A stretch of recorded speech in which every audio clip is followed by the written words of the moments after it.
Hi friends, as you can see, diyan na po ko sa akong garden. Sa pamandiay, diyan sa himuon kong nas garden, maglangoy-langoy. Charot. Magtanom. Nag-prepare di ako diha sa balhinan sa akong seedlings kay medyo dako-dako na sila. Unja lagi pod kay wala ko kadyo na paintan. So, mo nang gikure-kure ron. First step jud ana kay akong gihugasan ag cups kay ngano gar cycle ra magug ko. Kana mga cups sa milk tea og mga kape nga among gipang-inom og mga silingan ang gipangadyo na si Jeff Friends. Save Mother Earth atong trada ron. Charot. Bitaw ganahan gadyo ko mag-recycle kay gawa sa tipid makasave gadyo puta sa atong environment. Unja mahal na pa mga pots ron. Unja mo dito no asa na ta. So man siya mga okra nga akong gipangsabod dating isa ka dako nga pat. Unja mo na akong gipangsipak akong gipangbalhin. Unja. Wala ho napakita nga aho din na silang gipangbalhin sa kanang landong para di maintan kay maintan na malaos na friend. And after that, nanguha na po ko og mga kamunggay. Kay maglawoy kog balik ko sa Kapalanggana. Charot. Nanguha ko kay ngano, akong ibutang sa akong maleta. Organic fertilizer magud na unja di nibalid ko skilid nga kamunggay kay arang daghana nagajudari na panagsanam ra magud mi makasagol og kamunggay sa mga pangluto. Uy maunang nangayilo na si Ja.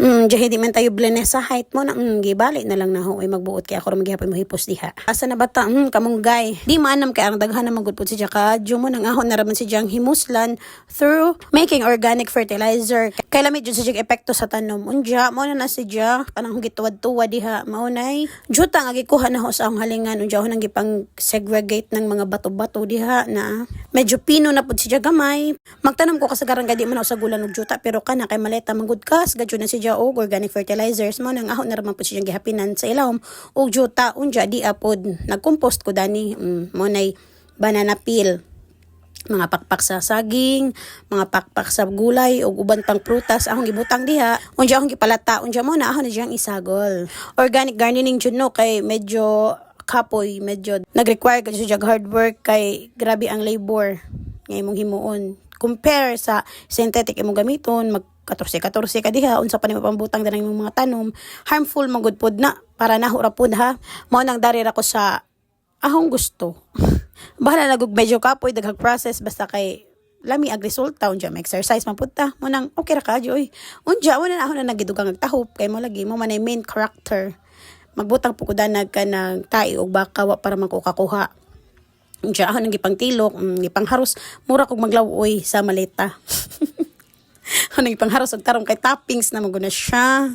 Dapat wakadji mga dagko nga mga tangkay, mga dagkong stem nga kuan apil. Well, gi-edit ko dani nga video no kay naka-feel na gyud kog fulfillment. Jara to. Bitaw malipay na ko nga at least in my own ways na ko'y abot. Tuwara ko gasigig cellphone.